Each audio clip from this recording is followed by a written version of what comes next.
This video is sponsored by Anbernic.com, the digital gaming marketplace with over 20,000 digital products across PC and consoles.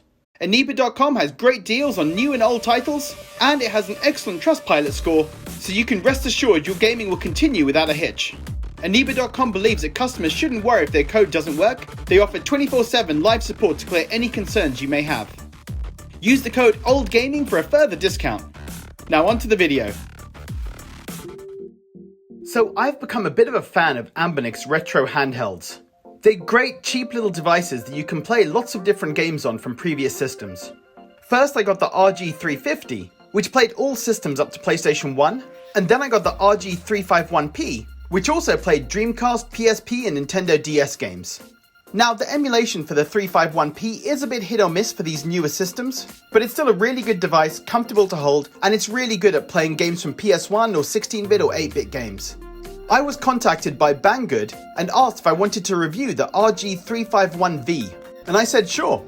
This is a very different looking device from Anbernic's previous ones. This is more in the style of a Game Boy, although when you compare the size to a Game Boy, it is much bigger. I'll talk about the device itself first before I talk about emulation. In terms of the feel and the quality, I really do like this kind of wood finish to the device. It really stands out and it's just a nice looking device to use. The D-pad and the face buttons feel great to use. They've got a good level of resistance and are sufficiently clicky.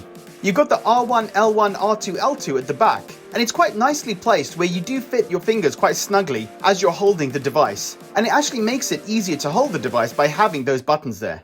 One big difference from the RG351P is that it's got only one analog stick on the V. Now most of the games that you would play on this, like Dreamcast, N64, having two analog sticks doesn't make a big difference, so I'm fine with this choice. The elements that really stand out and make it better than the 351P are firstly that you've got two memory card slots, so you can have one SD card just for the operating system and one SD card for ROMs. When I got it, it came with a 16 gig card for the operating system and 64 gigs for ROMs. It literally has hundreds of games on the system already day one when you buy it. And that's the same with the 351P, to be fair.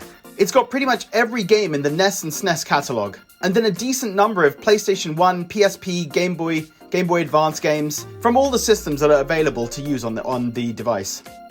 What's also cool is that you can actually use it to connect to the network and play multiplayer. Now, I haven't been able to try this since I've only got one, but it does seem like a very cool feature that's available here. Another big improvement on the 351P is the screen on the 351V. I know it's getting a little confusing, P and V, but so V is this Game Boy one, P is the horizontal one with two sticks. So on the V, you've got a much better screen. It's a 4:3 ratio and double the number of pixels. When I tried playing Super Mario 64 on both systems, you could really tell the difference in quality in the graphics between the V and the P. The speakers are also really nice as well, surprisingly loud, much louder than the speakers on the 351P. So the elements, like I said, that are better on the V than they are on the P, the wood finish is nicer and more eye-catching, it's got a better screen, you can use two SD cards, and the sound quality is better. Now those things are great, they do matter. But it does have a problem in my point of view in terms of the actual feel of the console and the comfort in holding it. Since it's not a very wide console, I do find that my fingers kind of overlap when I'm holding it. The placement of the analog stick is also not great. It doesn't feel comfortable to be holding it just to that bottom corner.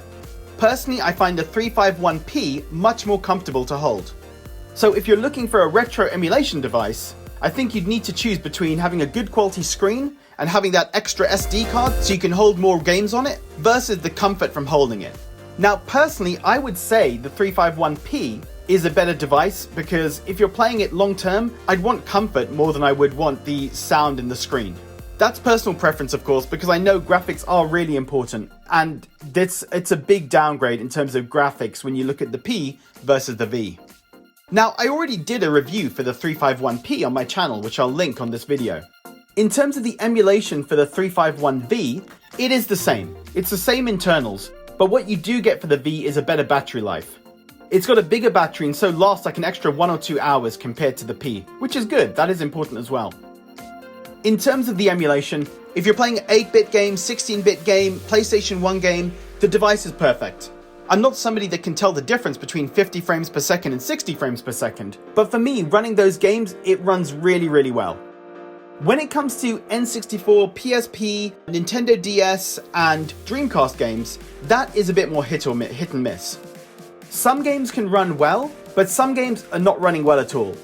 So you can see even Super Mario 64, it runs pretty well, but you can see issues with textures on the screen. Something like Assassin's Creed on the PSP, you can see a lot of slowdown, and I'd say that's the case with a lot of 3D games on the Dreamcast and the PSP, where there is an issue of slowdown and not running particularly well. 2D games or something like Soul Calibur seems to run fine, and 2D games on the PSP run fine as well. When it comes to the 351 range from Anbernic, I think you really are using this more for PlayStation, more for 16-bit games, than you would be for say Dreamcast and N64. If you like 2D fighting games like Street Fighter though, that's where I'd say that this device does really well. They seem to run perfectly, even the Dreamcast version of Capcom vs SNK 2 runs well. So overall, what are my views on the 351V? I think there are some really good aspects to it. I do like the screen especially, but I do prefer the 351P. It's an easier device to put in your pocket and take out with you to play, and it's just more comfortable for longer sessions. I'm going to put a link to both of these devices. They're available on Banggood, and thank you for Banggood for sending this device over to me. They didn't ask me to plug the website just to review the device, but both of them are pretty cheap there, and I love having these dedicated handhelds for retro games. They feel really sturdy, and it's the kind of device I don't mind giving to my kids to play, to show them some of the history of video games. So guys, have you picked up the Anbernic 351V? And what are your thoughts on it? Do you prefer this portrait style system or landscape style system like the 351P? Leave a comment below, and as always, thanks for watching.